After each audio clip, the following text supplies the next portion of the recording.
Welcome to our Aliyah support group. We are proud to present Rabbi Lipman, principal of Ohr Moshe in Beit Shemesh, in Beit Shemesh. And without further ado, Rabbi Lipman. Well, thank you so much for the invitation to join everyone today and speak about high school in Israel and the challenges, but more importantly, the opportunities. Obviously, making Aliyah involves a tremendous change in terms of culture, in terms of the environment, and just in terms of the basic system. Understanding the basic system, the differences between here and other countries is a learning curve. It involves learning, involves understanding. In the group earlier, I posted a link to a great video. Ms. Chaimov, if you have it, from the group, if you wanted to put it into perhaps the chat here, and people could check it out later. It was produced by Nefesh B'Nefesh, and it was hosted by my friend and colleague, Rabbi Betzalel Borstien, who is the principal of YTA in Yerushalayim, and also by the principal of the girls division. And they really thoroughly discuss the ideas of how the Bagrut works, which is the high school, which is the testing system done on a national level here in Israel. If you are familiar with New York at all, and you're familiar with the regions, the New York regions, it's very similar in the sense that you'll have your high school, which gives an internal test, and then you'll have a state provided tests.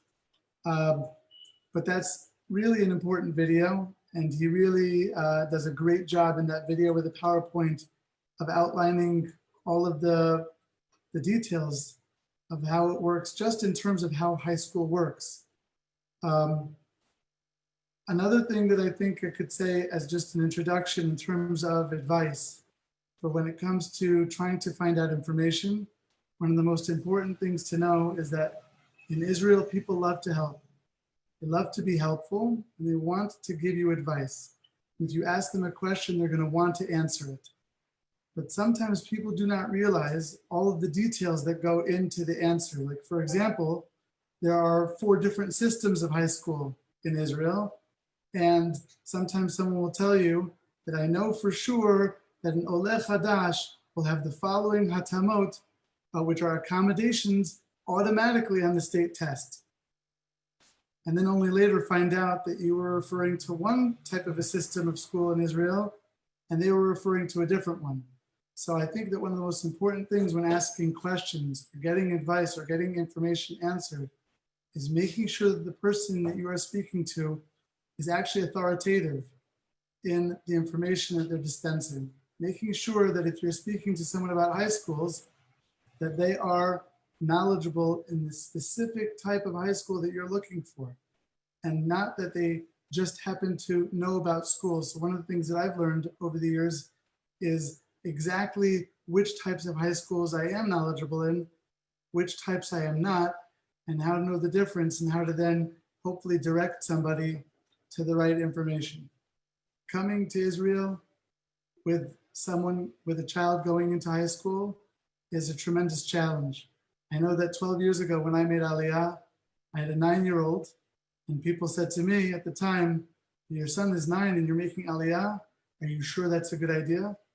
So even though it's 12 years later, coming with a teen, coming with someone going into high school, there's a lot to be familiar with.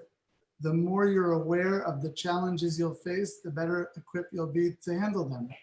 For example, the significant change in culture that they'll encounter amongst the students. And I'm not just talking about what they refer to when they say the word football. I'm talking about the way that they speak to each other, the life that they live, understanding the different communities, understanding the way that they've been brought up, and then now, having your son join that stream is going to be very challenging. So all in 1 year, they'll have a new school, a new set of friends, a new home, new weather, depending on where you're coming from. Everything is new.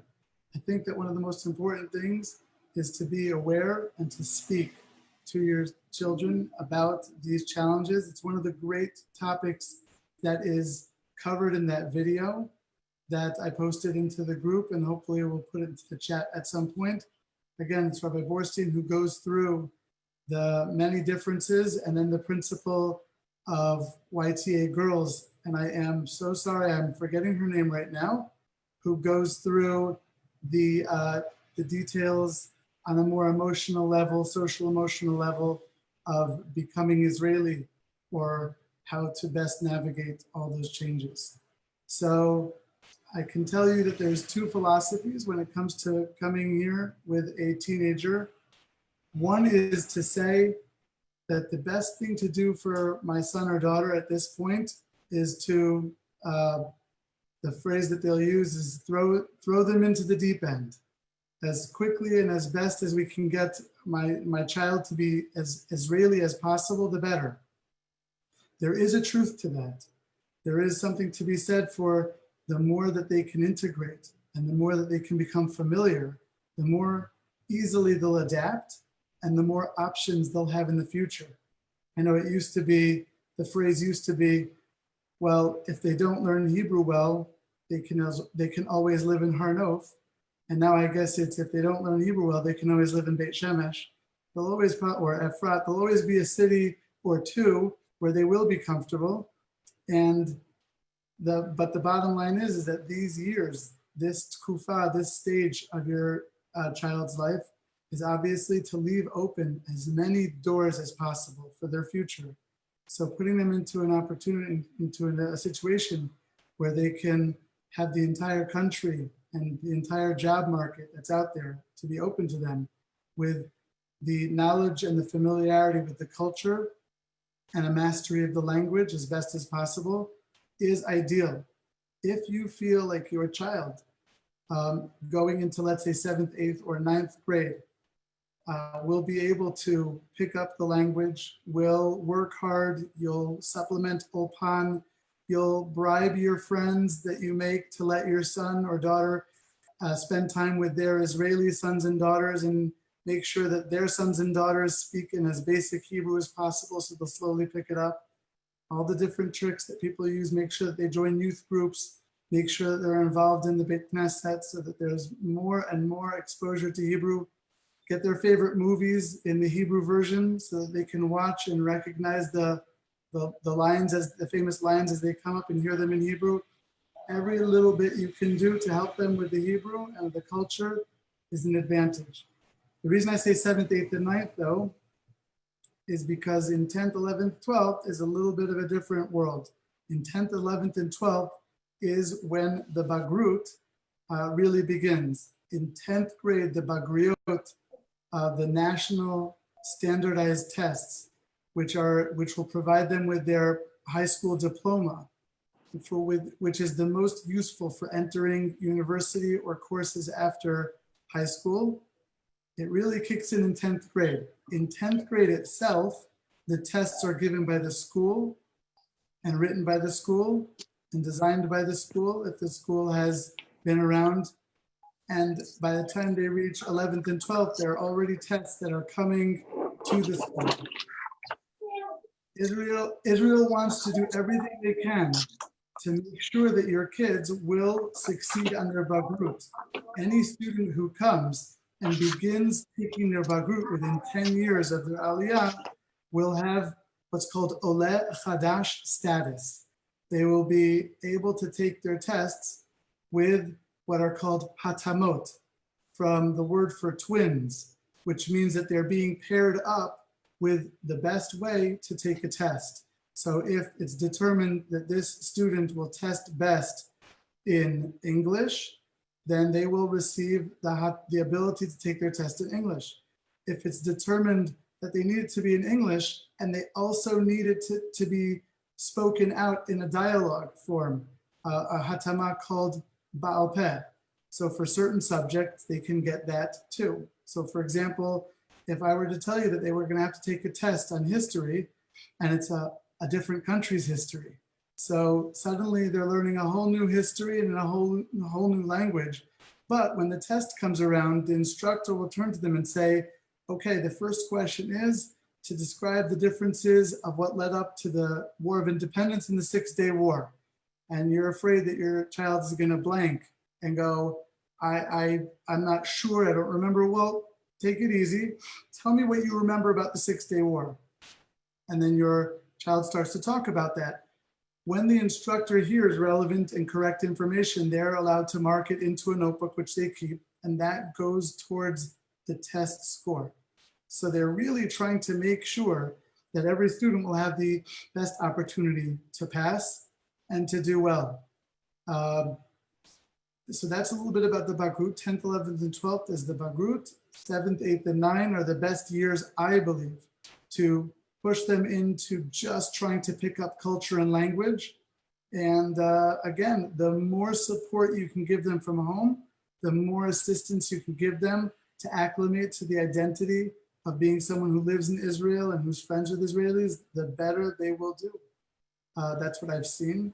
And the more you involve them in the move, the better. The more you let them pick any and every little thing that you feel you can involve them with, whether it's as small as the color of the paint or as large as which street you'll live on, and looking at apartments together, the more you involve them, the more they'll feel like they are somebody who has remained with a choice and a voice, and someone whose opinion is valuable, and not just someone who was dragged along for their parents' decision to make Aliyah.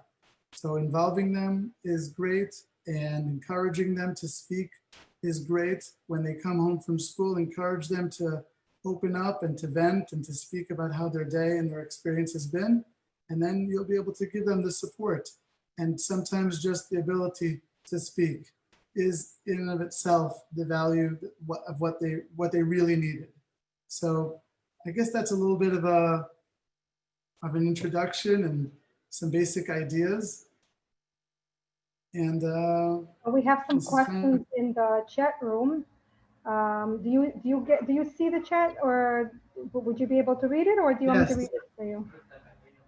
Okay, my son will go to 8th grade when we do Aliyah, probably to RBS. By the way, am I wrong in assuming that most people are in this group from the United States, or that's everybody's from the United States. I'm assuming everybody, yes, everybody's from the United States. Yes. Most of the phone numbers I saw in the group looked US. So one little important thing to note, I think it can sometimes be relevant. If I'm not mistaken, the United States cutoff for a grade is September. Is that wrong? Am I right? Am I wrong? If you're born after September, you're in the next grade. If you're born before, you're in the previous grade. In Israel, it's a hard. It differs by state. January 1st. By state. It does it? Okay. It differs by state. Okay, just I know that there have been some who've made Aliyah and then found out that if you're after September and before December or before January, they might not necessarily agree with you when you tell them what grade your child's in. And it's not always a bad thing, by the way. It's something to take into account in terms of, especially if it's a later grade, which grade to put them into. My son will go to 8th grade when we do Aliyah, probably to RBS. Okay, so going into 8th grade can be, I'll tell you, a little bit challenging for a very specific reason. A lot of programs here end in 8th grade. So a lot of programs that will, elementary schools will be connected to their middle schools, or what in the United States is called a middle school. So they'll be from 1st to 8th grade, and then a new program begins in 9th. So going into 8th grade is an amazing year to make Aliyah on the one hand, and challenging on the other.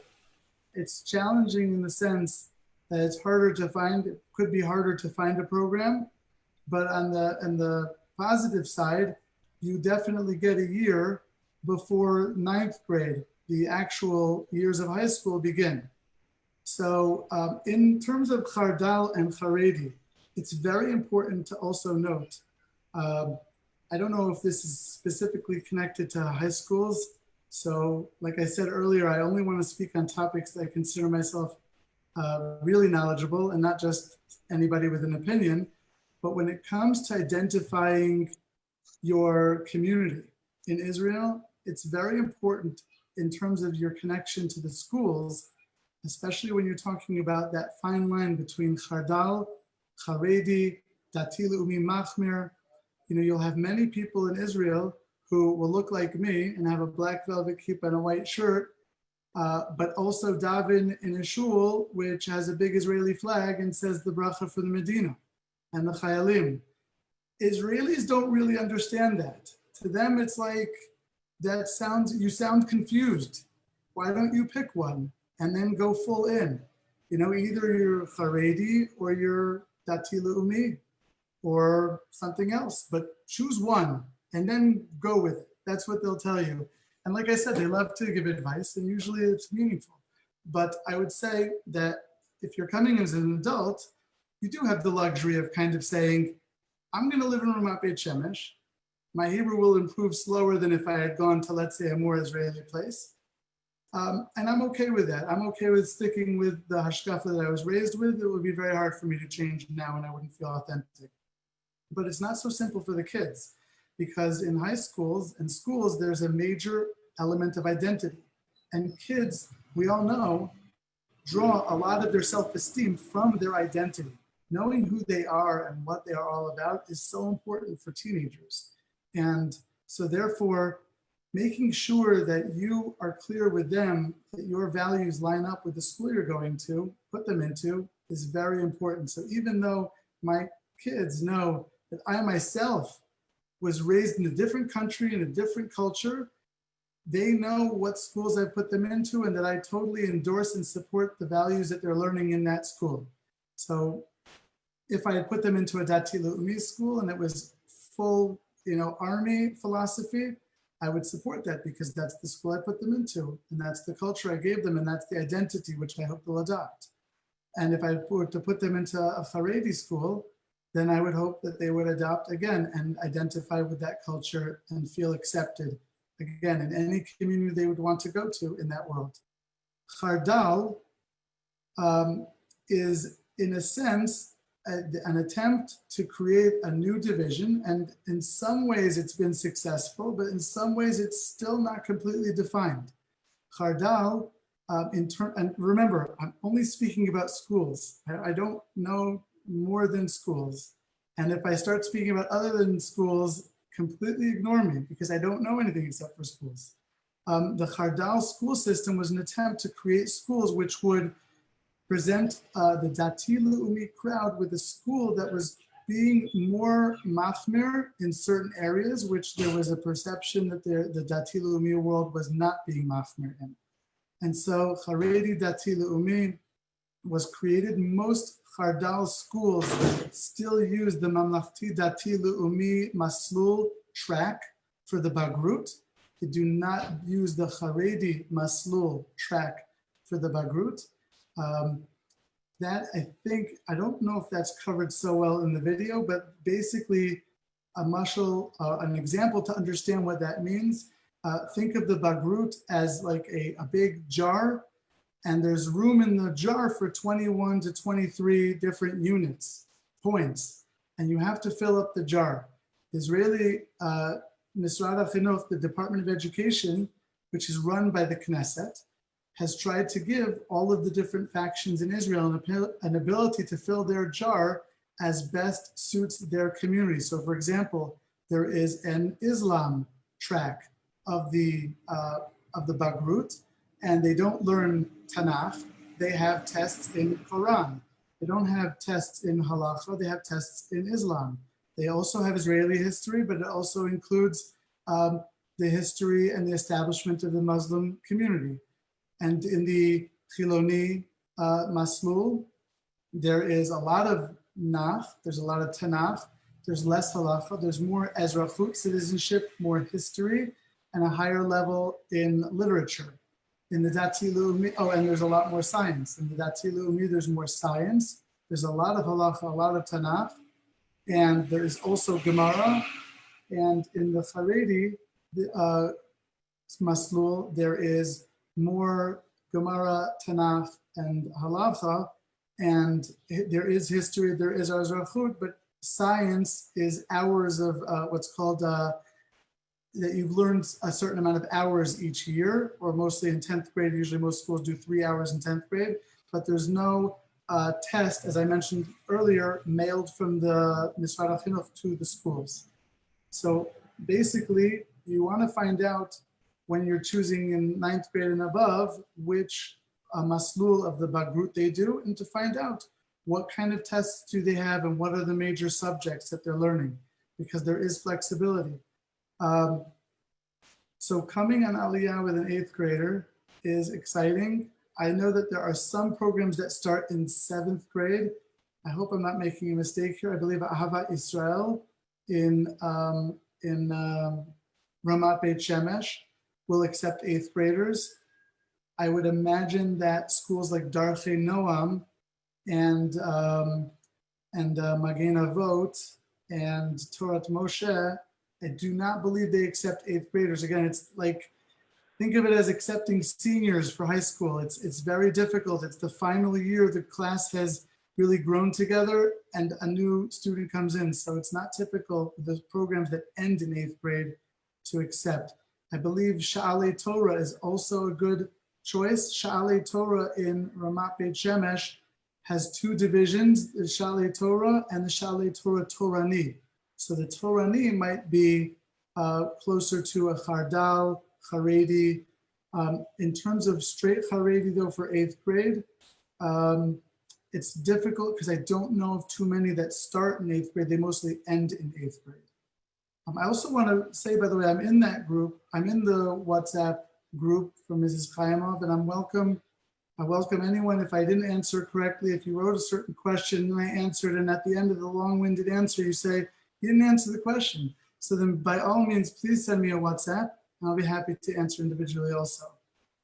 Okay, the next question is, people, yes. The answer to the second question is, I do mean that people who make Aliyah receive differentiation and accommodations on the Israeli standardized exams. Yes, you do. If you come within 10 years of taking the test, and it goes by different levels, I forget the exact levels. There is a video I put into the WhatsApp group, and it is amazing. It is Rabbi Borstien, who had tried very hard to make it this evening. And Rabbi Borstien is an absolute master with Olim and with a high school. He built, him and someone called Rav Samson built an unbelievable network of high schools called YTA. They're in Yerushalayim. There's a high school for boys and a high school for girls. And they are incredible. And Rabbi Borstien is so knowledgeable. And they put together the video that you can find on Nefesh B'Nefesh and also in the link I put into the chat.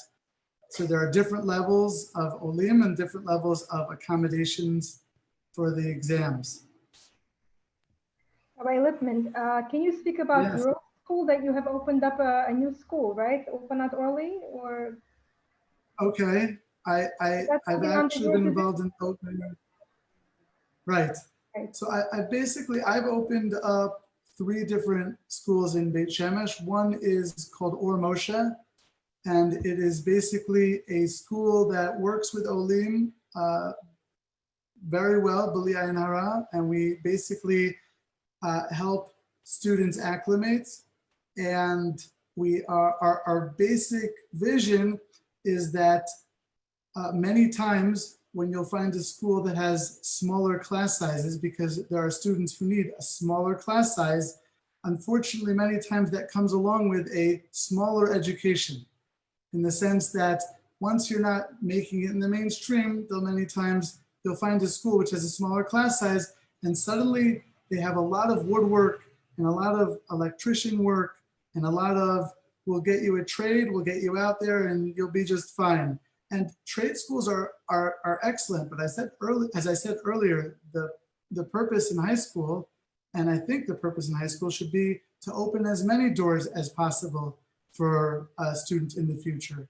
So what we work for is that the students, even who need a smaller class size, can still do a full bagrut. And we are one of the only schools in the country that is a special education school that does a full bagrut. And we're one of the few schools in the country that has a special education program, which also has permission to have non-special education students in the school, specifically because we've specialized with Olim. So if a family comes 9th or 10th grade and they just feel like what they need is an Ohr Moshe, or 7th and 8th, I should say, because we start in 7th and 8th. Although in 7th and 8th, I'm usually more likely to encourage a student to try to go into the mainstream Israeli system. But by 9th or 10th grade, if they're saying, like, my son needs a smaller class size, and now, yes, we do have a girls division called Ulpanat Orly, and my daughter just needs a smaller class size. She's great, she can learn, she can do math, she can do English, she can even learn Hebrew. I'm telling you, just give her a shot. We will give her that shot, and we will push her to do a full bagrut. We are not going to say to her that she could settle for anything less. And we've also opened a school called Kol Yehuda, which is Haredi and starts from 9th and is much more Israeli. There have been successful Olim that have gone to that school and have in the first year picked up almost fluent Hebrew. It's actually really impressive how hard they work in that school to just keep working with the students to make sure that their Hebrew will improve and improve. So it's been, thank God, a big success, Kol Yehuda. And yeah, that's definitely, which neighborhood is Ohr Moshe in? Oh, I'm sorry if that was privately. So I hope I didn't, that wasn't a private question. I'm sure I could answer that. It's in Beit Shemesh. We are actually beginning a building in Ramat Beit Shemesh this year, God willing. And where were we on the going to 12th grade? Okay, so I want to talk about YTA a little bit. YTA, and I want to talk about YTA by talking about the difference between YTA and Ohr Moshe in terms of our philosophy, in terms of Olim and helping Olim to be successful in Israel when they're coming in high school. Both, I believe Rabbi Borstien agrees with me. And again, he was supposed to be here, I apologize. And talk about YTA as well. But one of the big differences in terms of YTA and Ohr Moshe is that YTA's philosophy was, we're going to build a high school for Olim, English speakers, and we are going to build our school in Nativ Meir, which is one of the most established, successful Israeli high schools in Israel. So on one of the floors in one of the sections of Nativ Meir, surrounded by amazing, wonderful Israeli, authentic Israeli students, is YTA, 9th through 12th grade. They have an amazing track record with the Bagrut. It's more of a mainstream school. Class sizes are larger than Ohr Moshe, but we have had many students who've gone from Ohr Moshe to YTA and vice versa and have been successful. The YTA is in Yerushalayim, that's the Y in YTA. And it is, it basically has the philosophy that if we have the students in Nativ Meir and interacting with all the Israeli teens from Nativ Meir, they will acclimate with them as friends, but for their learning, they'll come back to YTA and feel successful in their learning, and they'll feel successful socially integrating with the Israelis in Nativ Meir. And their track record of students graduating and staying in Israel and going into the army and being just successful in this country is unbelievable. We actually had a YTA graduate one year, on Yom HaZikaron, a Chayal, who came and spoke in Ohr Moshe and talked about his experiences here in Israel. And then towards the end, when he sort of revealed to the school that he was like them in a school for Olim, you know, with the perfect Hebrew accent when he spoke, with the perfect Israeli accent when he spoke in Hebrew, the guys were in shock, like, so wait, we could be you. Just give us a few years. And it was incredible. So YTA has a tremendous success rate with the students staying in Israel and feeling at home and establishing families here. So that's, but when it comes to coming in 12th grade, I would say like this. Ohr Moshe, we have actually a program for 12th graders who come, where they do what's called Penn Foster, which is an online American-based high school diploma, and it is accepted in Israel. It's accepted in several universities, and some you'd have to go in as what's called a mechina student, which means a year of preparatory, a bridge year to catch up with the speed and the intensity of the university. But with 7 yechidot of the Bagrut and a Penn Foster program, there are many doors open. Coming as a senior, it's very challenging, if not impossible, in that year to catch up on the Bagrut, because you have 10th, 11th, and 12th grade. So in terms of 12th grade, that's why we developed a program. We actually had a student last year and the year before who came as Olim with a 12th grader. He came to Ohr Moshe. He learned in the morning, in the afternoon, Limudei Kodesh in the morning, and in the afternoons he did a Penn Foster.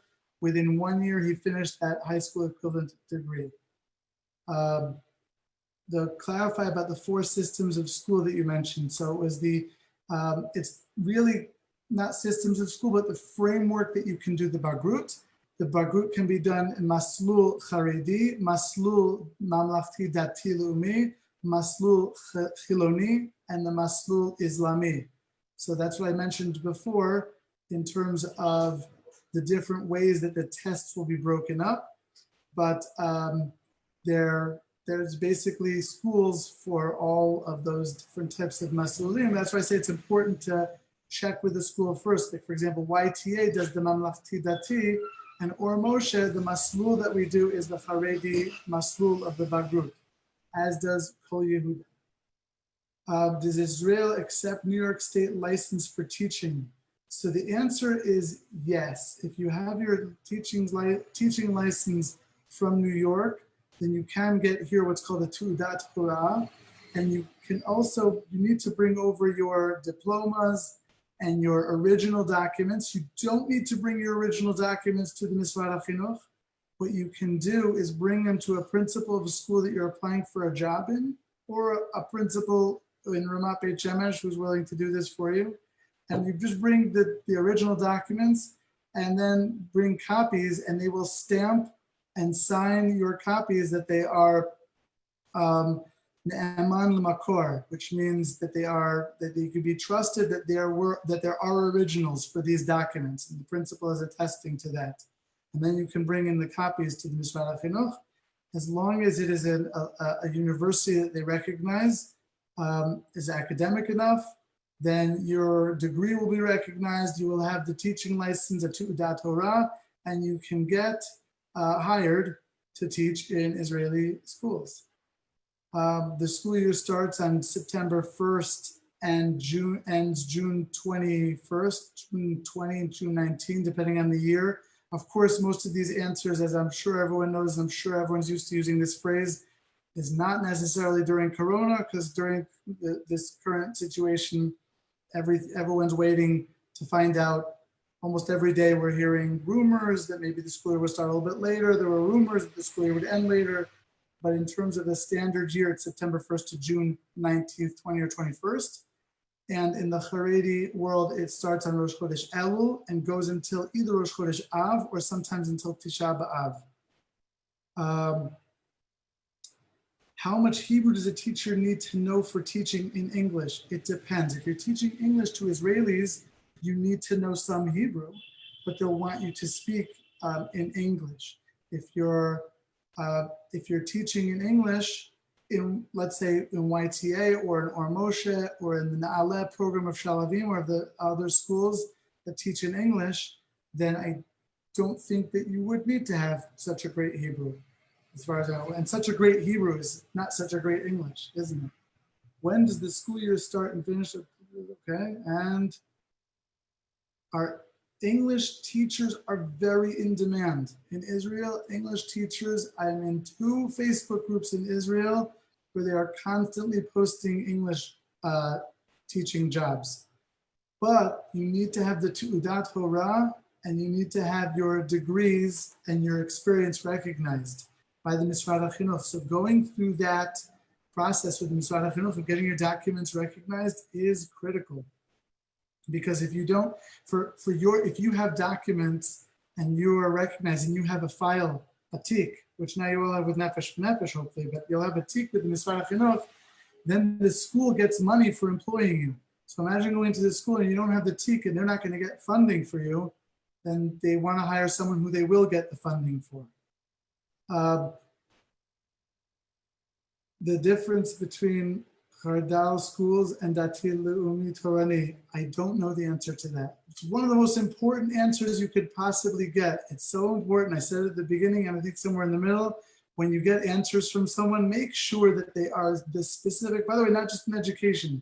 Even though I'm going off education as a topic, which means I now become just anybody else, I'll tell you from experience how many times I was told if you go down to Bituach Leumi, all you need to bring with you is your driver's license. You don't need to bring anything else. And then you go there and they tell you, oh wait, you forgot your birth certificate and your parents' marriage license, and you forgot all the other documents which aren't relevant to getting your driver's license transferred. You have to always make sure when someone gives you information that they are the person who would know the facts on that information. So I would say the best thing to do, if your question is what's the difference between Chardal and Dati Leumi, is to speak to someone who is in Chardal or Dati Leumi, and hear maybe even from both. Mainstream yeshiva from US, such as Torah Vodaas, that would be in when you, so this question is in the chat. If you're talking about schools which support, so does Torah Vodaas is Torah Vodaas in New York, do they do the regions? Is Torah Vodaas a school? Yes, they do. Yes, they do. But one of the critical questions about a Haredi school in Israel, the biggest differentiation that I'm aware of is, do they do a bagrut or do they not do a bagrut? Doing a bagrut means they start in 9th grade and they go to 12th and you come away with a bagrut. Not doing a bagrut means in 9th grade it's called Shir Aleph in what's called Yeshiva Katana. You learn for 3 years to finish Shir Gimel, then you go to Yeshiva Gedola also for 3 years. And you do not come away with a bagrut. But many in the Haredi world are okay with that, because if they want to be employed, there's a lot of programs that are opening every year, tons and tons, which have coursework and which you can get in. Israel is a country which loves to give second chances. So if your son, daughter, by the way, does not fulfill their bagrut in high school, you can be mashlim, it's called. You can catch up later on and finish later. In fact, because they made certain accommodations because of Corona, they said that they had a quadruple the amount of students who had not finished their bagrut in high school apply to take to fulfill their bagrut now, because there were certain accommodations that they made in terms of Corona and how the test would be given and how many questions you had to answer. So in the yeshiva and the Haredi high schools which do bagrut, there's a school called Ma'arava, which is a dorm and very successful. It's run by someone called Rav Chait, who's also famous for chinuch svarim for kids and also for music. He's very, very renowned mechanech, and it's a wonderful program. It does have a dorm. It is, I believe, on Moshav Matityahu. There's another dorm school called Nahora.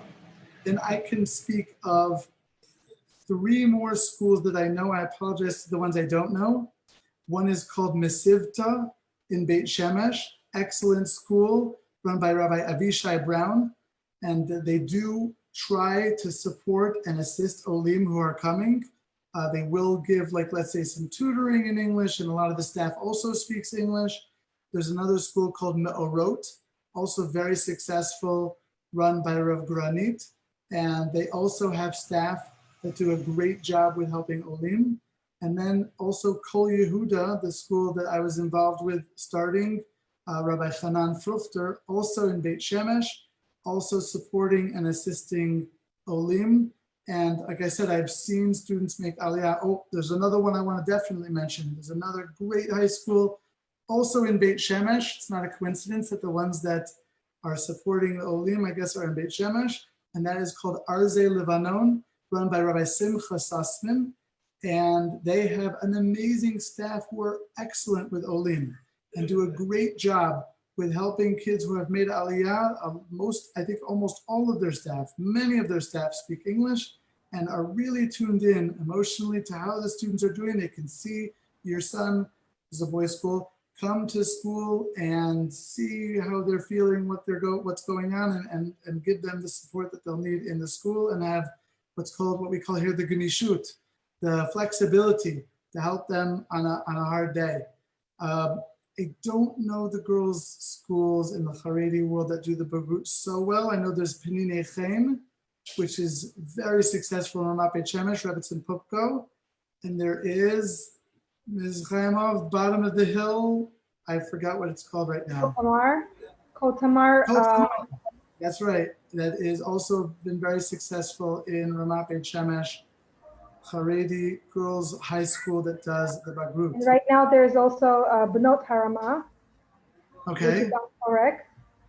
And Okay. they also do full Bagrut, which is also a Haredi Beis Yaakov seminary type of, Beis Yaakov type of a school. So Right. we will probably have a speaker speaking about girls' schools. B'ezrat Hashem, we will have a separate session. I just want to mention also on Rabbi Sussman's school, we will have a session with Zezi, who is one of our Aliyah supporters. Ah. And B'ezrat Hashem, we will have that. And we will have a speaker speaking about girls' schools. We'll definitely work on that. Okay, Rabbi Zezi Fold is one of the most dynamic, one of the most amazing mechanchim. He was very successful in the United States and then made Aliyah, I think, 2 years ago or so, a year and a half ago, and came into the Mesivta and into Arzei Levanon, and has been an amazing force over there, really helping kids, really a tremendous personality. We also will, I just want to say that we will also be bringing elementary school teachers, B'ezrat Hashem. So keep track of our announcements on our Aliyah group. And B'ezrat Hashem, we will try to help you guys as much as we can on our end here. And hopefully with all the paperwork, we will try to push things forward also. Okay. For sure. Anything else? Yeah. Any other questions? I see we have a couple of more questions in the chat. So How difficult it is.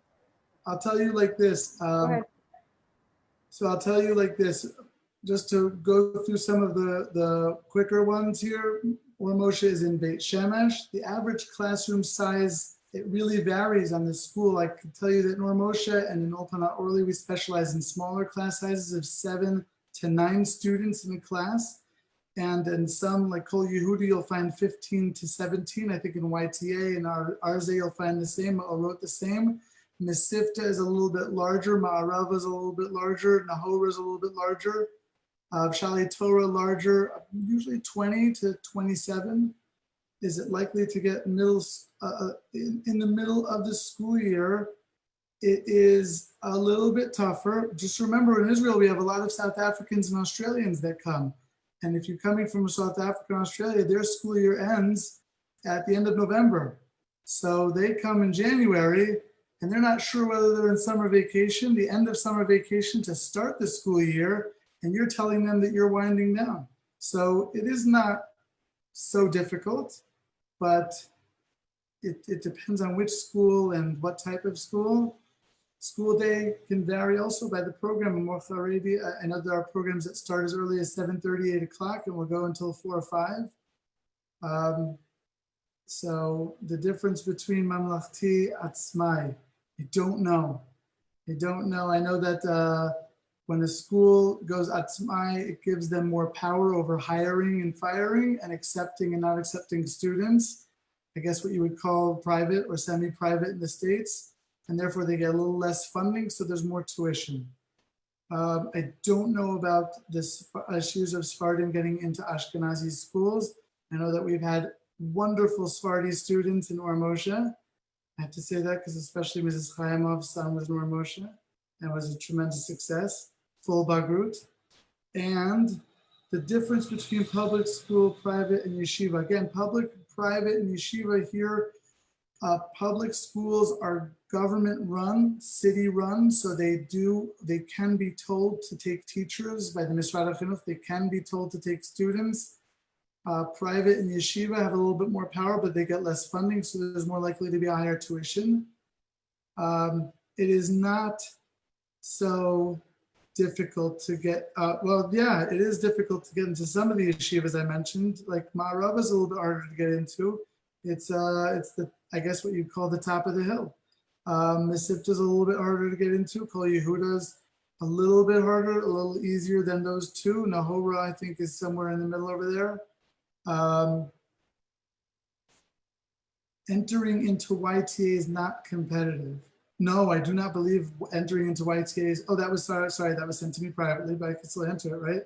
Entering into YTA, I do not believe is competitive at all. I think YTA is semi-private and it is wonderful. Rabbi Borstien does everything he can to help any student that comes their way who he feels that he can help.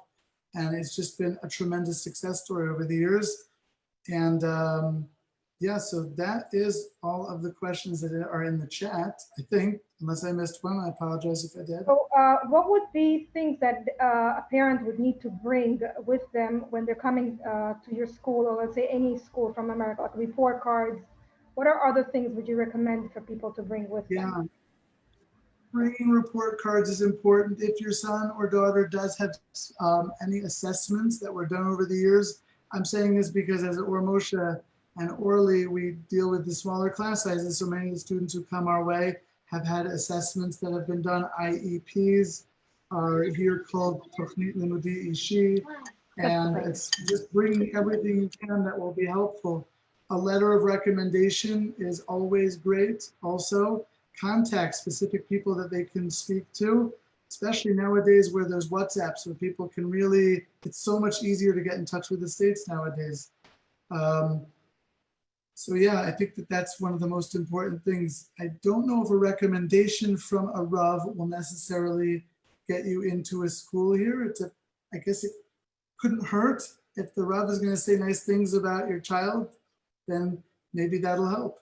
The main thing is to come and to, I think, just try your best to be yourself and to try to tell them exactly how you see yourself, how you see your child, and make sure that your child tries to just be well rested when they go in for their test.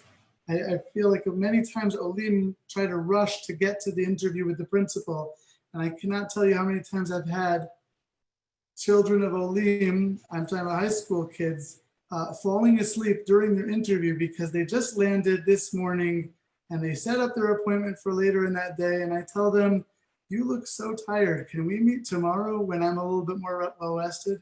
And then I think it's just important to try and come in with a positive attitude and talk about how willing you are to work with the school and do your best to try to give them a little bit of ulpan on the outside. It's important to know, by the way, as far as I understand, high school ulpan for high school, I do not believe is provided by the schools. In middle school, it can be. But there are many high schools which do not receive funding for ulpan, but many times people are told that they do. So it's very important to have a person who's you're in contact with in the Misrad HaKlita, and many times the person in the Misrad HaKlita will call me and say, Avi, you have someone in your school who's supposed to be getting ulpan. And I'll say to them, I'll try to do my best to give them ulpan, but I'm not getting any funding for it. So it's very difficult for me. And they go, of course you are. And I say, I am not, and I can show you that I am not. And so sometimes, like I said, different people have different information, and it depends which type of school and what infrastructure they're in. So how about the 6th and 7th graders? They also don't get, because I believe from they 9th do. grade. Okay. They do. In the middle school, they should get ulpan. Right. In the middle school, this last year had Olim, and this year we have Olim coming now and coming soon. It's very complicated now because when people are making aliyah, they're coming straight into a quarantine of 14 days. So we're going to let them come into our classes through Zoom at the beginning and then hopefully physically join us. Ohr Moshe, by the way, we will be open physically while the larger class size schools might be either what's called hybrid, which means a couple of days a week at home, a couple of days a week in the campus, and a lot of Zoom and a lot of Google Classroom and a lot of the Mashov, which is another communication and education dispensing program. That's really a thing.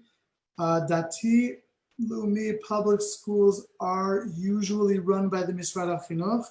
Not necessarily though. You can have a school like Shalavim, which is semi-private. As far as I know, I'm pretty sure they're semi-private.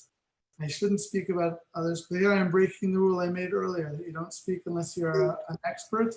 So, but I do believe that there are some Dati high schools that most of them that I know of are public, and some of them I know are semi-private. I believe Rabbi Betzalel Borstien is with us. I'm Oh, gonna unmute him. Yes. oh, there you are. Rabbi, you have to start from the beginning. We didn't say anything yet. Okay, let's 1 second. I have to unmute. I'm asking you to unmute yourself. Are you able to? Okay. Can you Right. hear me? Welcome. Yes. Now we hear you. Okay, thank you. I'm sorry for the delay. I just had my phone on silent and I just did not join on time. I apologize. Better late than never. Okay, Welcome. Welcome. thank you. So I tried to talk a little bit about, first of all, I sent the link for the video into the WhatsApp group to the PowerPoint video that is available from Nefesh B'Nefesh on YouTube, which I told everyone that is a must watch to really understand the Bagrut as you explain it so well, and the principle of the girls division who explains how to really support in terms of emotional and social and supporting the students as they are going through difficult times. I tried to speak a little bit about YTA and about the programming, but I think that you can probably do a much better job. So please. Oh, okay, I'd be happy. I'm sorry I missed the things before. I'll try to give a brief summary about YTA. YTA has been around for 13 years. We're starting our 14th year next year. Our goal is trying to give Olim I guess we'll call it a soft landing, both culturally and with language. Both of them are very important aspects that sometimes make it difficult for an Ole coming to Israel. Not only the language, but also the culture. And basically all of our teachers are bilingual. They teach in English. We use the Israeli curriculum, the Israeli textbooks, and little by little, the more and more Hebrew is added in. But even from the start, there are key words that are put in so that the students can feel comfortable learning from their textbooks and succeeding. And basically, in a nutshell, the goal of the school is, instead of having the only focus being Ivrit, which is important, we agree it's important, but for us, what's more important is that the student's self-esteem and that his ability to continue academically feeling successful, that's the most important thing. So he doesn't, sit in the class for 2 years and not understand what's going on. And the Hebrew comes little by little. And Baruch Hashem, all of our graduates have stayed in Israel and they've gone to Israel programs. And so the system works. Okay, I see a question there. Do you turn away just the right to low grades? We have a very wide acceptance policy. I don't know exactly what you mean by low grades. There certainly are standards that people have to keep up, but at the same time, we also understand that the year before you make class sometimes can be turmoil as well, and that can make a difference to a boy. And certainly once he's made Aliyah, if he doesn't understand what's going on or he feels uncomfortable, the answer to the question is that every single individual is looked at individually. And it's hard to give a broad base. It certainly isn't based on an acceptance exam that if you get below a certain amount, you don't get in. No. The shoot, meaning the personality of the young man standing in front of us, is much more important. I could say a little more, but if there's questions, specific questions, I'll be happy to answer them. Okay, so I'll tell you a little bit more. We're part of a larger Israeli school called Nativ Meir. Nativ Meir is a Mamlachti Dati Tori, which means that it has an additional element that generally what that means is that people are in a base medrash, there's a night seder and things like that. There's more focus on Torah learning. And the boys have an opportunity to interact with these people as well. In other words, even though our little enclave is learning in English, all around them are people speaking in Hebrew. They see them in the gym, they see them in they see them in trips. They also have an opportunity once their Hebrew improves a little bit to take classes with Netziv Meir. So we kind of call it dipping your toe in, meaning instead of sinking or swimming, they can be in English classes and feel comfortable taking one class, two class, etc. With Netziv Meir. And this way their Hebrew improves, they interact with people, but at their own pace, they start to feel more comfortable with the culture and the language. And so far, Baruch Hashem, it's I would like to ask you a question in terms of hashkafa level. What type of a school is YTA in terms of hashkafa? The hashkafa is what's called here Dati Le'umi, if we want to put it in a box. I guess the closest thing in America would be modern Orthodox, but it's not exactly the same as it is in America. I would say that the most, if not all, the families are Shomer Shabbat, Shomer Kashrut. Some of the boys are certainly during their teenage years are at various levels. Some are still searching.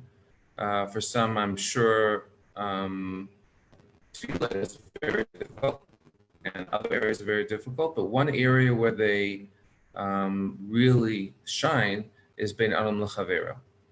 That is a very, stressed a lot in the school, and it's extremely important. And Baruch Hashem, the boys are very welcoming and very kind to other people who come in. Someone asked, I didn't catch the question. I think it was something about where they go after. Yeah, what do Olim kids do usually after high school? Okay, so where we try and steer them is either yeshiva, which usually by us means a Hesder yeshiva. It's a 5-year program where you do part army, part yeshiva, or machina, which is 1 year of learning, and then you do 3 years of army. But we're very proud of the boys also who elect to go directly to the army. I would say about 80% end up in maybe even 90% end up in yeshivot or machinot, and about 10%, 1 or 2 boys each year, go directly to the army.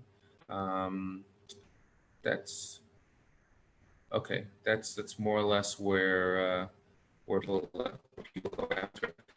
So far, and again, it could change every year, but so far everyone's gone to Israeli programs once they finish the school. Can you speak about girls' school? I'm sorry? Do you also run the girls' school, or? I don't personally run the girls' school. There's a separate principal who runs the girls' school. They're located in Ramot, and they're also, it's the same kind of concept though. They're also part of an Israeli school, and yet the classes are basically run separately. But there's all different ways where things are mixed. Someone asked where we're located. We're located in Bayit Vagan. It's right off the light rail near Har Herzl, if that helps anybody who is looking for, where we are. And the email address is very simple. It's just ytaboys@gmail.com. It's a fairly simple address. And I also, before we continue, I just want to thank very much Rabbi Lipman, not just for inviting me onto this program, but for, I would call it a partnership almost, although it's a little bit less than that because we are 2 different schools, but very much so. If we have students who we feel are more mat'im for, Ohr Moshe, that's where we steer them. And I know the other way is certainly true. It's quite, just looking out for the boys' best interest. Okay, so Rabbi, that was Could you Uh, just address, oh, I'm sorry. I just want to know if you could address the differences between the public, private, semi-private, all these schools.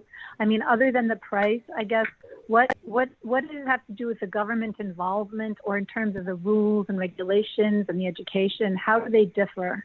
And also in terms of geography, what access do you have? Are you limited? If you go to public, you have to be in the neighborhood. What are the differences really between them? Okay, so what you call, I assume that you're from the United States, so what you call public school,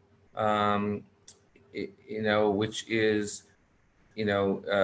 means almost that in effect, you have to privately teach someone when it comes to Limudei Kodesh, etc. Here, that is a public school. In other words, public schools are divided into three different types. You have Mamlechti Dati, which means that Mamlechti, which is a secular school. And even secular schools have some religious content in them. You have Mamlechti Dati, which is mainstream, and it has two parts to it. Mamlechti Dati and Mamlechti Dati Torani, the religious Zionist, and some that has like a yeshiva element to it. And you have the Haredi track. All three of them receive government funding. All three of them basically do a core curriculum. Sometimes in the Haredi track, you have to check to make sure that, if you're interested in that the core curriculum of math and science and things that you're interested in is actually being done in that school. But the curriculum of YTA, the curriculum of any school that works with Misrach Chinuch is basically Misrach Chinuch curriculum. And that's, we use the same curriculum that they would use elsewhere, except for the fact that we do teach the Olim curriculum. There are two curriculums. The Olim curriculum is slightly easier in certain senses. Let's say, for example, in history, if Israelis are supposed to learn 10 chapters of the book, so Olim might learn 6 chapters in the book. They get the same test. They get the same type of test, just over less material. Their grade counts just as much as if they had taken the other test. That it doesn't hurt their chances to get to college or anything like that. I hope I answered the question. There were 3 parts. I don't know if I got all the parts. So basically you've got public, which has Torah studies as well because it's Israel. And then you've got the private, which is, or the religious, with the 3 you mentioned, Mamlechti Dati, Torani, and Haredi. Those 3 are called religious schools? Mamlechti is not necessarily religious. That's a secular school. But Mamlechti Dati, Torani, and the Haredi sect, yeah, those for sure are religious schools. And there are some that are private. Really private, basically, I don't know of too many people who run a private program for forever.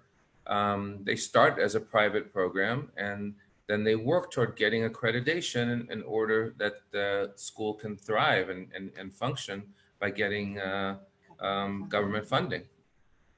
Oh, so the private schools don't get government funding. Again, I 100% know that. I know it's on a different scale. Whether or not they get anything or something, there's a lot of politics in the country, and there's a lot of, different people get different things. So I don't want to say that for sure. Okay. But that's in general, if you want to describe it that way, you could. It sounds like from what you're saying that it's better not to go to a private school in Israel because they're not accredited. So it's much more legitimate to go to an accredited government school, whether it's religious or not. Is that true? I would agree with you, except for one exception. Whatever school you go to, you can, if you want to get a matriculation degree, which is called the Bagrut degree, you can also do that externally. So if you go to a school that you feel is best, or as you send your son or daughter to the school that you feel is best for him or her, and yet you also value this Bagrut, so it's a little bit more work, it's a little more difficult, but you can do it externally, meaning you can sign up externally, you can take all the tests, meaning your son or daughter, and they can get a 2 bagrut through the process as well.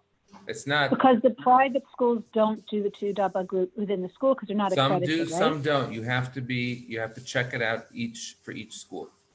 Okay. Okay. Rabbi Borstien, remind me, in the girls' school, you do a Penn Foster program in 11th and 12th grade, which, if I'm not mistaken, is a good option if someone is coming with a 12th grader or an 11th grader. In the boys' Right. school, 11th and 12th graders are you able in the boys' school, if a student comes in 11th or 12th grade, to do a full bagrut? Right. Okay. So first of all, the first part of your question, yes. In the girls' school, there is a program called Penn Foster, which I know is also in Ohr Moshe, which is a program that I think it's a high school equivalent in America, if I'm not mistaken. Is that correct, Rabbi Lipman? Okay. And but we, I guess, in the boys' school, we've sort of stuck to a principle where we really try and gear people toward staying in Israel. And we think the best way for that to happen is that they get a 2 bagrut, and they'll feel confident in themselves. They'll feel that they can move forward, and there are a lot more doors open for them when they move on to higher education. So in answer to Rabbi Lippman's question, yes, we have had many students come in 11th grade and finish a 2 bagrut by the end of 12th grade.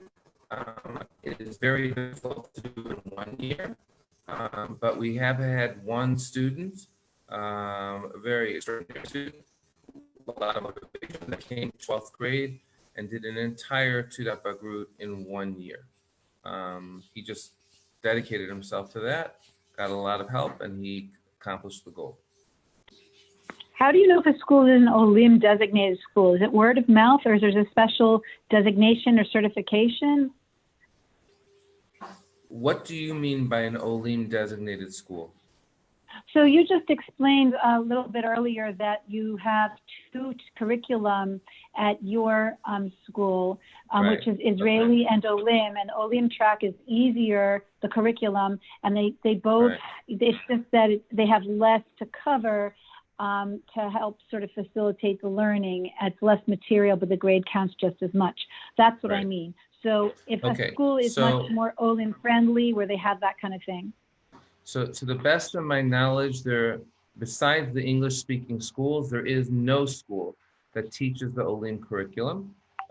What they do is because they just simply can't, take the few Olim that they have. They're not geared specifically to Olim. They're geared to the entire class. The entire class might have between 30 and 40 students, whereas our classes, for example, have 15 or so, and I think that Ohr Moshe even has less.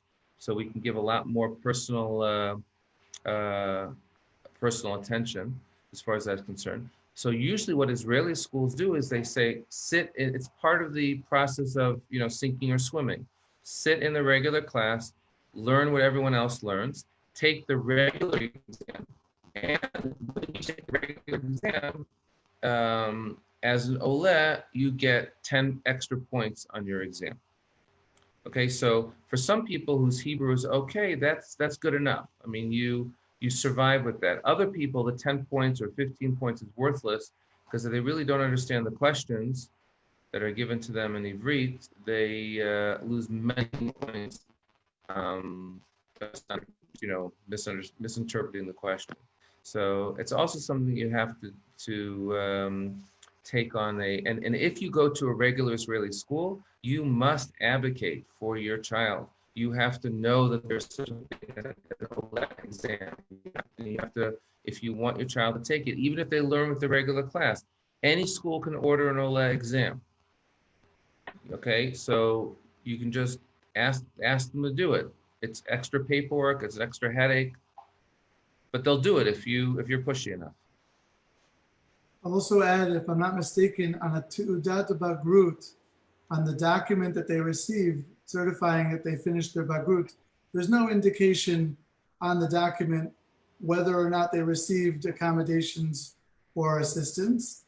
The only thing is that there would be a Semel Mossad the school's code. And I guess on the YTA one, it would have been Nativ Meir Bagrut Milea. And so it's not like later on, let's say if they're going to a university, if they're going for a job interview, that it is something which is indicated on their document. Right, that's correct. So that's good to know. Along those lines, if you have an IEP in America, which is an individualized education program, so if a child has a learning disability or ADD or whatever it is, in Israel, what is the law and how do you advocate for your child to get what they need? And if they're not in an English school, I mean, do they have extra ulpanim or how does that work? Rabbi Lipman, do you want to I know take it's a this one? many-part question. No, it's a very important question. So first of all, coming to Israel with a student who has an IEP, it's very important to bring with you all of the assessments that were done along the way that got the student the accommodations and the plan that was created for them. And when you come, if you go to your city's municipality offices, there is going to be a specific section for the educational department. And there's also a section for the special educational department. So for example, if you put into Google search Beit Shemesh, Chinuch Miyuchad, or special education, you will come up with the website, which is also in English. I think Yerushalayim's also now is in English.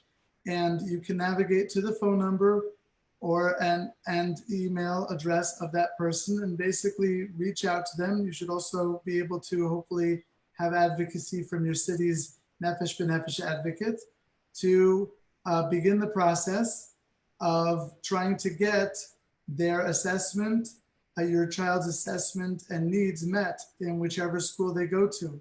The law has been changed, and for the benefit of the students' options, where in the past, if let's say a student had rights and accommodations and extra funding coming their way to the school, it could only be used in a school that was specifically working with students who had those needs. Now, the previous Knesset, actually probably the previous Knesset, if you count every election as a new Knesset, had changed that law and basically made it possible for a student who has an IEP that is recognized in Israel through the assessment, which in Israel is called an ivchun, can take the value of the needs to any school. So if a student has, let's say, an IEP and an assessment that says that they have ADD or says that they have dyslexia, and they go through the municipality and they have a committee meeting with the municipality called the Va'adat Zakaot V'Ifyun, which means the committee to determine their rights and categorization, then they can come out of there with, you know, Israelis love to say a basket, a sal, which includes in it hours and financial assistance that the school can receive when your child goes to that school. So while it used to be that those IEPs would then only be used in special education schools, they can now be used in any school. But Rabbi Borstien is 100% correct. It is so important to master the skill of going in as a concerned parent, advocating for your child, and not as an aggressive, I'm going to yell and make you give me the appointment now so that I can tell you how you're not doing a good enough job.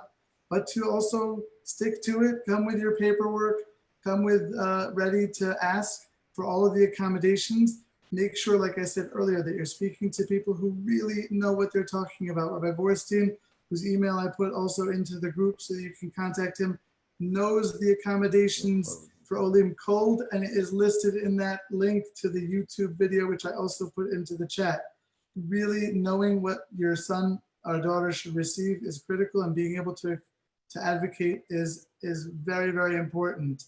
The IEP in Israel is called a Tochnit Limudi Ishi, and that is required by law for any student who has zakaot, any student who has rights, any student who is supposed to be given hours or is supposed to be giving accommodations through the Va'ada Zakaot V'Ifyun. There's a legal responsibility to show you at one point during the year what their Tochnit Limudi Ishi is, what the personal plan for each student is. So it's something that you definitely can begin the process with. I will put my email also into the group. If I didn't, Rabbi Borstien's is above. And like I said earlier, people love to help Olim. Rabbi Borstien talked about the willingness and the accepting nature of the students in YTA. Each of the students in YTA, I would imagine at one point either made Aliyah or their family made Aliyah, and they know what it was like. They remember what it was like, and they remember how important it was that someone came over to them, was accepting, and someone came over to them and helped them out. So there is such a nature amongst Olim to help other Olim. So do not hesitate. Even if you have absolutely no intention of sending to my school, I imagine I speak for Rabbi Borstien as well. By all means, send a question, send an email, send a WhatsApp, and we'll be very happy to help. I have a quick question. Since you founded 3 schools, you said, maybe Rabbi Borstien could also answer this.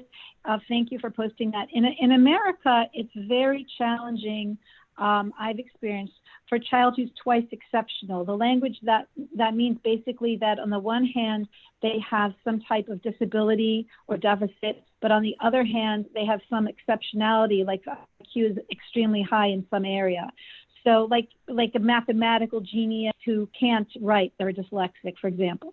So in America, it's very hard. Either they ignore the exceptionality or they ignore the deficit. One gets attention, the other doesn't. And these kids are very much at risk for dropping out and having problems because they're not really addressed, their needs are not addressed. In Israel, are you familiar with this phenomenon of twice exceptionality? And if so, how is it handled there? Is it handled any differently or better, or what type of schools are able to handle it? I think that Rabbi Lipman, you want to say? Go ahead.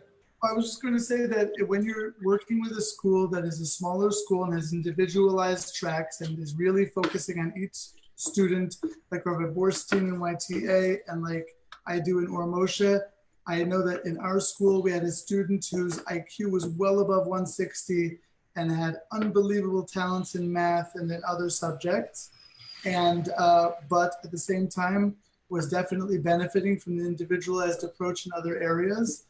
In the afternoon, twice a week, I believe he was also in university. So there's a lot of flexibility when you have an individualized, focused program. So I would say that the key is to get to know the school, get to know the people in the school, and find out what they do and check them out. I'll just add one thing that I'm not sure if you're the same person that asked about public schools and private schools. Just like in the United States, the public schools somehow seem to notice these types of students and help them more. And we even have some parents who are, pulling their hair out trying to figure out whether they should stay in the private school, which doesn't give them necessarily what their child needs, or lose all that Limudei Kodesh and go to the other school. Here, the religious schools are public schools. And what you think about the help that the government gives and screening and social work and things like that is available here as well. The only thing that, it's a big negative. Most of it's in Hebrew. So you really have to work very hard to make sure that if your child needs, and if you're not in a school like Ohr Moshe or YTA and you need help in the English language, it's much harder to come by. It was your school representative, your school social worker, your school yoetz advisor, they're all going to be Hebrew speakers unless you get really lucky. And is it true or false? That's very helpful. So basically you want to be in an English-speaking Olim school like one of the ones that you run. And is it also, because a regular public school in Israel is run in Hebrew, so it has to be a school that's in English. So your schools are public, but they're in English because they're Olim schools, right? Yeah, YTA. Okay, so Yeah, so is it true or false that? Just one other advantage, if I'm not mistaken, about YTA, another amazing quality, by being associated with Nativ Meir, which is really an established a huge high school here in Israel, one of the most well-known high schools in Israel, if there's a student in YTA who is capable of learning in Hebrew as well, and let's say has an affinity for a specific subject or really wants to explore something else, they have the gamut of the program of Nativ Meir to enter into. So if there's a student who wanted to do, I mean, correct me if I'm wrong, Rabbi Borstien, if a student wanted to do biology or chemistry or another program and had the Hebrew for it, they would be able to do that as well. Correct. A student who comes to YTA is registered as a Nativ Meir student as far as Misrad HaChinuch is concerned. They're Tudat Bagrut. The matriculation diploma comes from Nativ Meir. As far as the parents are concerned, they know YTA. And that's really due to the understanding of the Nativ Meir people that in order to make a program like this work, you can't just simply say, okay, the Israeli principal will take care of the American students, because then it's just like any other program that tries to help bullying. So we're very indebted to Nativ Meir that they allowed us that, the ability to be sort of on our own in essence within their program, the autonomy that they give us. I will also answer the questions that's written. The special ed. The special ed paperwork that's asked. It's interesting. It depends what the Va'ada wants. I would suggest coming over without it translated, and I'll tell you why. A lot of people who have it translated in America, it needs to be translated by somebody in Israel who is allowed or is recognized to translate those documents. So coming with an ivchun that is not translated by someone who's accredited might not be used. But we have found in Ohr Moshe, when we bring forward students for the Va'ada Zakaot V'Ifyun, even with English ivchunim, as long as you make sure that the person from the Misrad HaChinuch or from the Shapat, specifically who reads the ivchun, these psychological services, is also an English speaker, so they'll read through it in English and they'll translate the message of the assessment into the protocol. So it's not also, you might find that when you come here with, let's say, a 30 or 40 page document of an assessment, and then you paid someone heftily to translate the whole thing, they might ask for you to only translate the end summary page. So I've always suggested to people to not get it translated until you get here because of what the department might specifically ask for.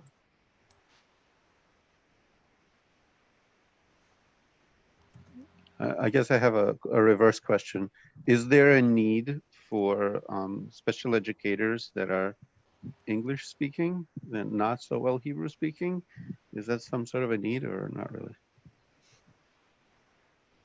I would say this, there's certainly a need, but there's a catch-22 when it comes to someone looking for a job. And that is, in order to teach in any of these schools that we're talking about, with the exception of private school, you need to have your credentials recognized by Israel, and sometimes that is a little difficult. You have to have the right letters and it has to say the right things. I know for teachers, some teachers who have taught for 20 or so years from the States, and they come and they're excellent educators. But because I work with instructors, until they open up a file with Misrad HaChinuch, they open up a seat and they're approved. And they get what they have called a teacher's license, which doesn't come just from experience. It comes from courses and things like that, which isn't necessarily done in private religious schools in America. It's more difficult getting into the system. You have to have the right. There is something called modeling. There's wonderful people that work at me. It's a special section of Misrad HaChinuch that works with teachers or other types of educators and who want to break into the system and have some information. If you'd like, I don't have the phone number on me or the email address. I mean, right this second, But if you email me and ask me for, her name is Rochelle, if you ask me for her number and an email address, I can get it to you. And if you're seriously considering is to come to Israel, just simply want to get information, write her in English, and she'll tell you in general what you need to prepare in order to be able to get into the system. Okay, thank you.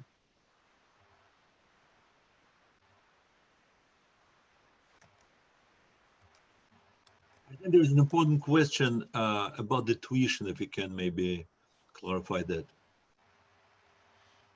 Okay. So at YTA, it's sort of split into two parts. Tuition in Israel is pretty much, at least in the schools that I work with, is a function of what the government allows. Like we said, it's a public school, so theoretically it should be free. And I guess theoretically, but because there's a religious component and extra things that are offered, so they're allowed to ask for a certain amount of money. In my knowledge, it's around 6,500 shekel a year, which is much less than I think in America. At YTA, in addition to that, we do also ask for a donation, which is for a little bit more. And the reason for that is that our classes, that class size for that amount, 6,300, is meant to be between 30 and 40 kids. And in order to, give a program like we give, which is, at least half, maybe less than half of that. So we ask the parents to help us support it. But that part that's called the truma is every family keeps what they can.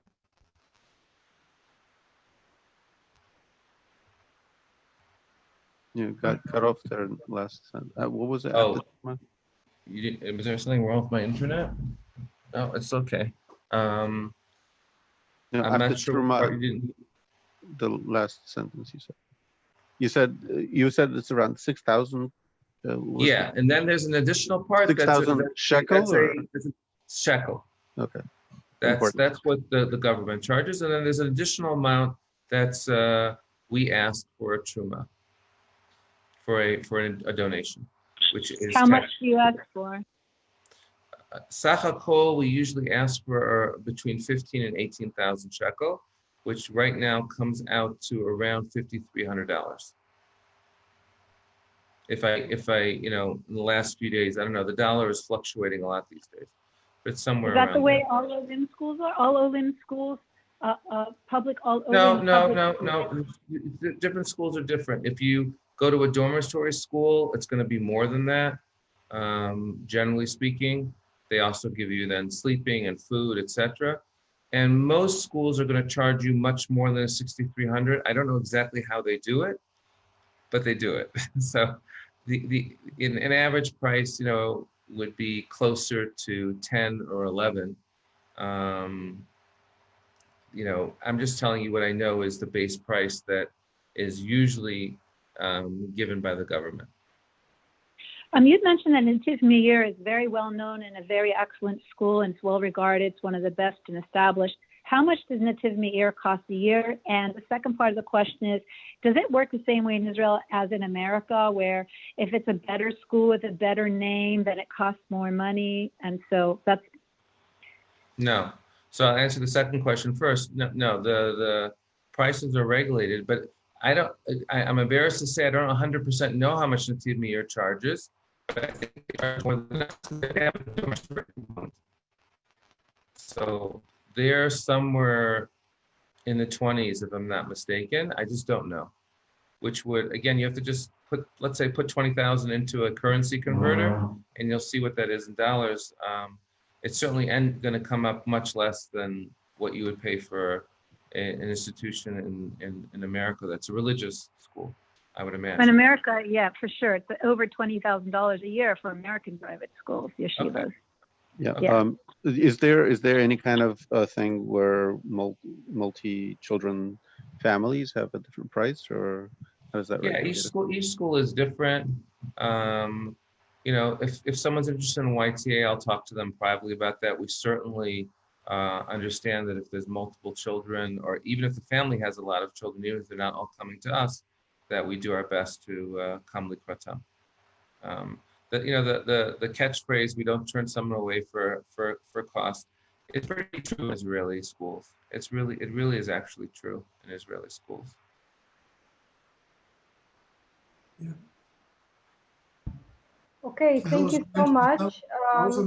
Someone mentioned the idea that in America it would be $20,000 for high school. At least. I don't know if that's true in a high school where there's 15 students in a class, where the classes are smaller and they're getting a lot more individualized attention. The price is even higher. No, it's more than, there's some schools, it's insane how expensive it is. I mean, people cannot afford it. It's crazy. Okay, I want to thank everybody that has participated here today. I would like to give the last word to Rabbi Aryeh Katzen. It's not thank you so much, Leah, first of all, for making it happen. And I want to thank the rabbis who spoke so inspirationally and was so informative. And of course, for me, why it's so important, because so many of our friends, families, I'm speaking first of all on behalf of the Russian American Jewish community here. We all in love with Israel. Many people want to move. So if you can summarize, and first of all, tell us, would you actually suggest us to make this move? And if yes, why? We want to be inspired, of course. We also want to be cautious and know the obstacles, which you articulated very well. Understanding that the teenage ages kids are, for instance, something that we need to be especially aware of. But based on your experiences, you went through it. Would you recommend us to follow your lead and do the same? Rabbi Lipman, would you like to start, or you want me to start? Yeah, I'll definitely tell you that, first of all, it really does obviously depend on certain specific pieces of information. But I will say that one of the things that I have found, and again, I made Aliyah only 12 years ago, so I'm still relatively new by comparison of some people I know, and it's a different place. It's a different landscape. There's a lot more support and understanding, and there's a lot more ease of life here than even what it was when I came 12 years ago. So one of the stories which I feel illustrated it best, I know it might sound like a small detail, but it was such a big deal at the time, is that we went in to one of the government agencies here to register a child's birth and to get a passport renewed and all the things which I'm sure people still these days tell nightmare sounding stories about having to bring birth certificates and marriage licenses and apostles and things like that. And we went in and it took about 4 minutes from beginning to end. 4 minutes, all of it done. Our appointment had been made online. They were waiting for us when we came. We came out and we looked at our little our parking app, and it said that we had parked the car 4.5 minutes ago. And we said, this is not what people described. This is not what people scared us with. And to know that there's somebody like Rabbi Borstien who's built this school, and Rabbi Samson, who's been involved in building the girls' school as well, that whether it's the first choice or just the knowledge that if things get bumpy along the way, that there's a net firmly in place, ready to help, and that there are so many people who've had so much success here, and the country is so much more equipped than it was even the 12 years that I've seen. To me, I feel like the red carpet is being rolled out, and all we have to do is take that first step. You know how Waze, they give you the direction one step at a time. Don't look at the bottom of how long there is to go, that there's still 47 minutes. Just look that next I'm turning left, then I'm going straight, one step at a time. And it's amazing how much it has improved here and how much infrastructure is in place to help. That's one more question that occurred to me. I'm sorry, but with going to school and where you live, what are the rules about that with the public schools? Do you have to live in the same neighborhood? Because sometimes they say they send their kids to different neighborhoods for school, people who live there. When we make Aliyah, Bezrat Hashem, and we look for a place to live, if we know that, let's say, Ohr Moshe may be better for a kid who has special needs, do we have to live in Beit Shemesh? How does it work? What are the rules? So you don't need to. I'll tell you one specific rule is that if you live in an area, if in the city that you live, the city is supposed to provide a school for you in the area that you live. So if you live in Yerushalayim and you have special needs, or if you live in Yerushalayim and you go to the municipality, you have the ability to tell them, give my child a school, and it's supposed to be within that city. If it's Nefrat, it's supposed to be in Nefrat or in the Gush. In Beit Shemesh, it's supposed to be in Beit Shemesh. If the parent though turns to the municipality and says, we are living in Yerushalayim, but we would like to send to Efrat, or we would like to send to Beit Shemesh, they will not give you a hasa'ah, a travel accommodations out of the city. Beit Shemesh many times will, Efrat will, the Gush usually, depending on where in, but you have the right within your city to request that your child go to school. And if you want to go outside of the city, you are allowed to, but there might be some small roadblocks. So you basically have, the roadblock is you have to pay for transportation, but they will let you go, or there's a lot of red tape and they won't let you. Like what does it mean it's harder? We have students from Yerushalayim in Ohr Moshe. We have students from Bnei Brak. We have students from Hebron. They're taking transportation, or pre-corona, there was a small dorm that we were running. It just depends on the student and the situation. But usually you're allowed to choose. Correct me if I'm wrong, Rabbi Borstien. I know you also have, I think, a hasa'ah from Beit Shemesh that goes to YTA. And if so you're allowed to go out of city. Right. We haven't had any issues with that. We basically have students from anywhere in the 45-minute radius of Yerushalayim, includes Yerushalayim, Beit Shemesh, Ramat Beit Shemesh, of course, Modi'in, Chashmonaim, Gush Etzion, Ma'ale Adumim. We have one student from Ra'anana that travels, a long distance to get to us. But for the most part, it's a 45-minute radius. And I haven't heard that, anybody who has any special issues about leaving their own particular area and coming to YTA. I just want to mention something about the question that was asked before about whether or not it's a good idea to make Aliyah with teenagers. So I agree with Rabbi Lipman that you have to be careful if you have an individual special case, but for the most part, it's really not an issue anymore. There really are answers. There are places where students who are at this age, can thrive and can really grow, whether it's an Israeli yeshiva that caters more to Olim, or if you need an English-speaking program like we're talking here. Obviously, it's a big decision. You have to see your own son or daughter, whether they're gonna hate you for it, for leaving their friends, etc.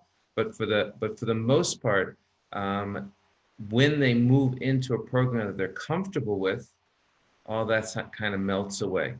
And I wasn't here at the beginning. I imagine that Rabbi Lipman mentioned. I'll just mention one thing that's important that all parents should know when they come with teenagers, and that is there is a difference between here and anywhere really in Chutz La'aretz, and on the level of independence that your teenage son or daughter will almost immediately start to feel when they come to Israel. There's much more independence. They don't have to wait for someone to drive them around. They hop on buses very quickly, learn how to do it. And that can be a very positive thing, but it also is something to watch out for. Because it means that they can interact without any parental supervision in areas that are not so good either. And those do definitely exist in Israel.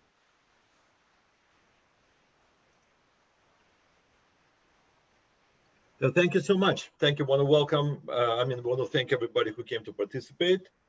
And we hope to see you soon. Everyone has their own schedules. We hope to see you here physically, Bezrat Hashem. Absolutely. All be successful. Well, in we making still Aliyah. have still many people to inspire and come. And yes, please, there's another question. Could I ask one more question? You just sort of raised a concern. In America, the yeshivas and the public schools also, they all have, there's like drug problems. In Israel, is the same as in America, that there are those kinds of problems? And like a rabbi said, if anyone tells you don't have it here, they're lying or they're blind? I from my experience, the same way it is that as you become a teenager, you explore, you test things out, you try things, and some students will stay far away, and there's always going to be students, I believe, in every school that are dabbling or trying, and whoever it is you quoted, I don't know who you quoted, but I agree with them that I think there's a percentage, sometimes small, sometimes larger, in pretty much every school anywhere, including Israel. Thank you.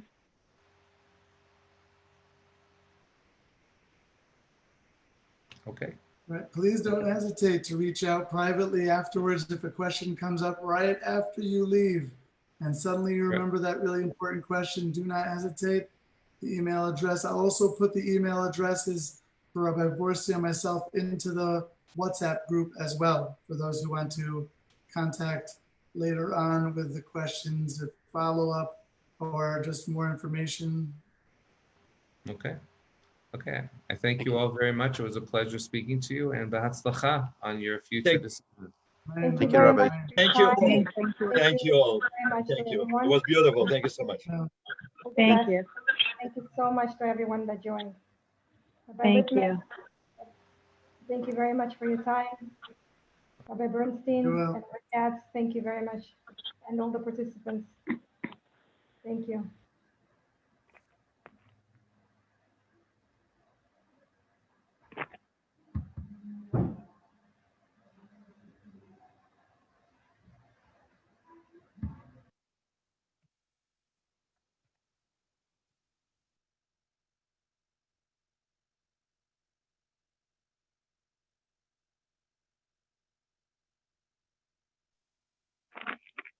Can I ask one question or it's too late?